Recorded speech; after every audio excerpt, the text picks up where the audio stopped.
I think AI is as significant, I would say, as the internet and the mobile.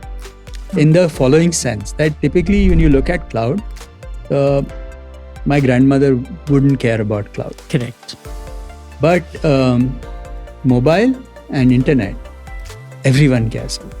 Right. And AI, everyone will care about. 3 years, 5 years from now, everyone will be using it. So it's as important as that. If I have not invested in technology or any IT at this moment. Of course, to run your business, security becomes very important. So having secure systems which are well connected, where people have access to the tools, whether it's email, Slack, or various other things. So communication of various things using technology platforms is going to be very critical. What's a tech problem that you wish somebody else would solve very quickly? I think email management. Okay, that's very valid. I think all of us just struggle with that, don't we? What is your do big mantra for SMEs? So all I would say is that don't overanalyze, just do it, go at it, try some experiments and find your way in. The speed at which you operate is your biggest strength. So just take advantage of it and then just do it, I guess.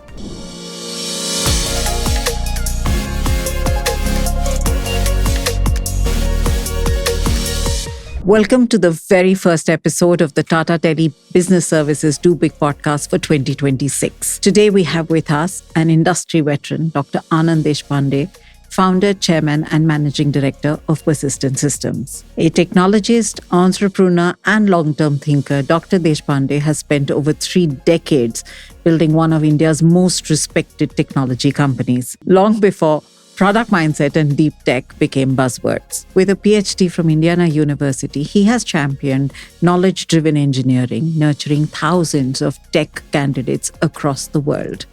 He's played a pivotal role in shaping India's software product ecosystem through iSpirit and other policy forums. What sets him apart is not just scale, but clarity. Clarity about how technology evolves, how value gets created, and what India must do to stay ahead, especially in today's day when AI is challenging us all. We're going to tap into that clarity today to understand what he thinks about what the tech trends are for 2026, what the role of AI is, and what is the growth mindset that SMEs must adopt.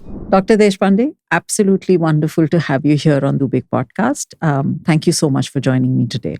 Thank you, Sheetal. I thought we'd start off with some quick rapid fire icebreaker questions, if you don't mind. It's to get people to know you for who you are rather than just your designation and the company and things like that. You've seen a lot of cycles in technology, right? You've seen the .com, you've seen mobile, cloud, now AI. Which cycles do you think we are overhyping and which ones do you think we are underestimating? So when you are in the cycle, you always overhype it, right? And when you look back, you feel like you underhyped it. So I think that's pretty much how it happens. So right now, all the hype is AI. We hyped cloud and mobile as well when it was happening. And of course, there's this few years of hype and then slows down, but then the real solid stuff comes out. So some of the hype is actually what I call the fad, and some of the hype actually settles down, right? So cloud, for example, hyped, but is very essential to technology. Do you see the same with AI? Do you 100%. See something else? No, I think AI is as significant, I would say, as the internet and the mobile. In the following sense, that typically when you look at cloud, my grandmother wouldn't care about cloud. Correct. But mobile and internet, everyone cares about. Right. And AI, everyone will care about. 3 years, 5 years from now, everyone will be using AI. So it's as important as that. What is that piece of advice that you used to give young engineers, let's say 20 years ago, which you absolutely don't give today? I shouldn't say absolutely don't, but I'll tell you that I would tell all engineers that you should learn coding. Because coding, I believe that as a programmer, everything can be programmed and that's where the action is going to be. Today, I tell engineers that don't just think about coding, do many more things beyond coding because coding is getting commoditized and coding is now pretty much AI will do better coding than humans. Correct. So now you should know more things than just coding. And non-coders will code. People like me who like to Will experiment. become coders. Yes. Yes. Okay. And let's say everything resets tomorrow and the internet resets with it. What is that one skill you would want to pick up first if you had to reskill yourself or start skilling yourself again? I don't know where internet would relate to that, but if I have to learn something, I have no clue about music, so I would probably look at music as something that I should do. Okay.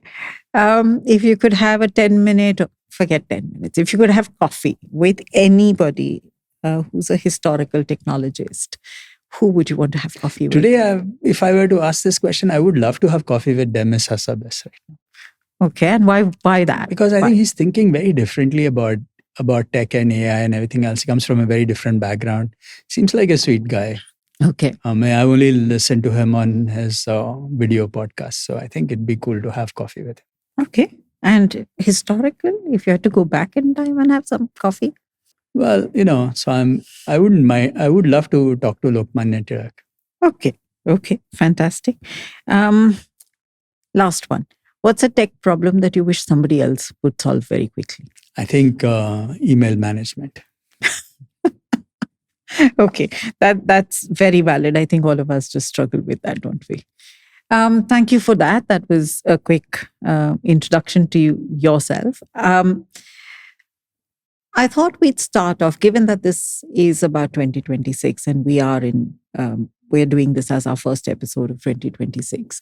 I just wanted to get a sense from you as to what are the technological trends of 2026 and beyond that SMEs need to prepare for. So again, SMEs are a lot of things and there is a different things. Let me sort of break this down into different subsets. So first set, if I were to ask like a 10-year view on what are the technologies that are going to be very important 10 years, within the next 10 years, I would say energy, biology, and intelligence. Okay. Those would be my top three. Now, how do they relate to small businesses? Well, I think the future of small businesses will get embedded in these three areas in some form or the other. So to that extent, I think these are areas that if you have to take a bet on something new or different, I would bet on these three broad areas. So now if I'm a very small business and I'm running my business already in something or the other, I think these three would get related in the following sense that intelligence is going to drive all kinds of stuff. I would say human intelligence, of course, by natural intelligence of the people who run the business, but also augmented by other kinds of intelligence that's going to happen, whether it's intelligent agents or intelligent robotics or whatever else. So that's where I think this is going to be very important. And I think biology is going to play a big role in the future of all kinds of things, including healthcare, medicine, for the people and other people around it. And everything is driven by energy at the end of it. And again, I'd like to take a little broader view on energy because I think energy is not just about generation of energy, but if you look at drones or you say you're going to do microorganisms that you're going to swallow and is going to take care of various things, they also are going to need energy. How long will they last will depend on how long their battery life is. Correct. So this whole concept of how do I get energy for doing things, even a biological reaction requires its own energy. So energy becomes very critical. Our understanding of energy is going to be important, and intelligence today is constrained by energy. Interesting. And let's say there is a medium to large, let me say small to medium enterprise who is there, who's saying, I know I can't get away from investing in technology in 2026, has done certain things, but is still deciding what next. What are the first steps and what technologies do you think are absolute must-haves? Which ones do you think are good to have? And which ones do you think one can park for the future once they're So let me split this technology into IT mainly, first, and then we can talk about other technologies. Because, all companies will have some level of IT that they are going to use for running their business. Correct. And then certain companies are technology companies and we'll take that separately. But if you were to say, okay, what IT should I invest in if I have not invested in technology or any IT at this moment? Of course, to run your business, security becomes very important. So having secure systems which are well connected, where people have access to the tools, whether it's email, Slack, or various other things. So communication of various things using technology platforms is going to be very critical. Okay. And most people would have it, but I think there's going to be some level of sophistication that's going to come in. So investing in that and making sure they're secure, robust is going to be very critical. Okay. The second set, of course, is that, major functions that any business will have. Of course, one is the customer. The second is your finances. And the third, I would say, is your inventory and other assets that you are managing. So having some systems where you can track what your data is about your customers, and that is typically referred to as the CRM. And again, you have variations of that. So there are small business CRMs that you can do. Your finances, your accounts, they need to be managed using your own IT system of some sort. And then finally, you'll have assets and various other things that are going on. So communication as a theme across all of these things, integration of various themes, these would be the fundamental blocks that I would recommend all companies to invest in.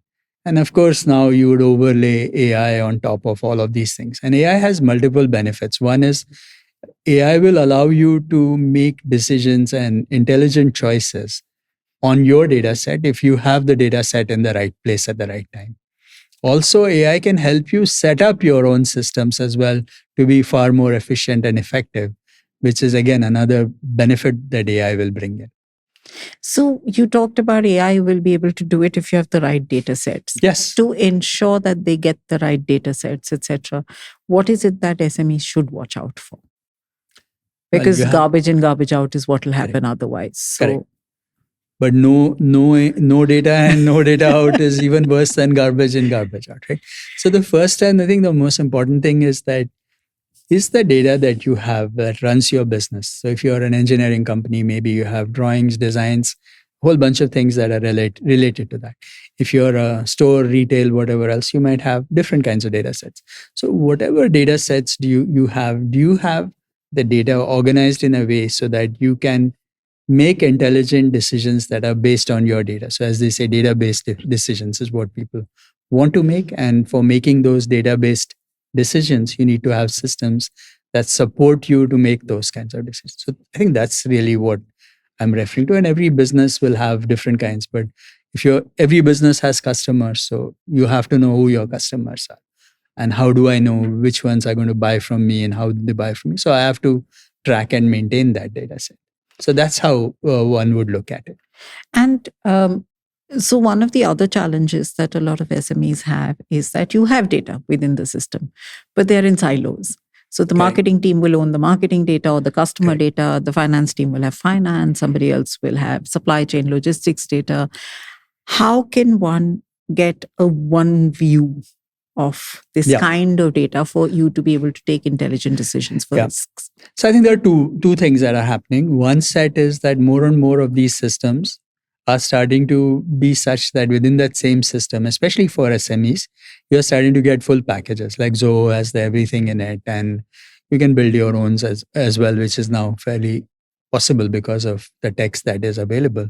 So meaning you can have a system that is more unified. So instead of having 3 different systems, have one system to start with, and that takes care of it. The other alternative is to build layers of APIs, as they call it. So these are interfaces that you write on top of or are available now. They come default out of the box that will allow you to access data sets across different programs, even though they are in different packages. So these APIs are already available. Now, AI has this other new thing that people talk a lot about called MCPs, which are model context protocols, which are again another layer of APIs, another layer on top of the API, which allows AI programs and in general programs to ask questions which are more, more informal or less structured, I would say. Correct. So in the past, if you had to ask something from your sales data set, you would have had to understand the schema, the tables and all of that, and write SQL, which was convoluted and all of that. Today, with an MCP layer on top of your data sets, you can ask questions from a Claude or a ChatGPT and write unstructured data and still get very structured answers from there. So a lot of this stuff is now starting to become available. And it's available with just a few switches that you turn on. I mean, you don't have to do a whole lot of programming to get this going. And so that's two sets of tech pieces. Where does cloud and other such technologies sit when you talk about SMEs? Well, all of these investing? things are running in the cloud, right? You don't need to have your own hardware to run all of this stuff. So all of these programs that you're looking at are actually running in the cloud. So today, cloud has become so ubiquitous in some sense that everything is on the cloud. Meaning when you do email today, it's on the cloud in some form or the other. You would run some Slack or any other tools you do, they're all on the cloud. You run video meetings, they're all running in the cloud. So cloud has sort of become the default infrastructure layer for, just like you have electricity, you have wires, you have cloud. Okay. And let's say if you had to advise SMEs as to what is a good start point, what is a good way to start looking at where to invest in tech, what would be a good start point for them? That's a good question. So the way I would suggest is that I would do it into 3 parts. One is the improving personal productivity of individuals. So trying to invest in tech so that depending on the kind of work your leaders or people on the team are doing, I think there are now fairly efficient tools that are available that can improve the productivity of the individual. So I think that's one place where one should invest. Of course, these infrastructure components that I talked about, which are for clients, for assets, and for finance, are definitely things that you would put as part of the infrastructure. In addition to that, I think what has happened in the last 2-3 years now with AI and all the other things, people are starting to build co-pilots or improve. So if you have a well-defined process that you do in your business on an ongoing basis, it is now possible to automate that process. Okay. And because of automation, you can improve the productivity of people on the job. So that's the other part where I think some investments can be made in technology that can help you improve your productivity, and overall you will see an improvement in the productivity of a business, and hence better returns are possible. See, what AI is going to do is improve productivity. It's going to improve productivity for every individual at every level in the company. So that is where the action is going to happen. Are there any technological or business turning points that have really made AI deliver real, measurable outcomes instead of promises? One, you can use AI, which is the foundational models and everything else, for creative work. So that I think you can do today. And in most cases, AI knows enough about all businesses to the extent that it'll be able to give you very good answers, even if it doesn't touch your data sets. How can SMEs build a mindset for a 10x growth in 2026 and beyond? So typically what I believe is business growth is a sequence of S curves. You do some things, you see growth for a period of time, and you flatten out. And you have to reinvent yourself to find the next orbit and the next orbit.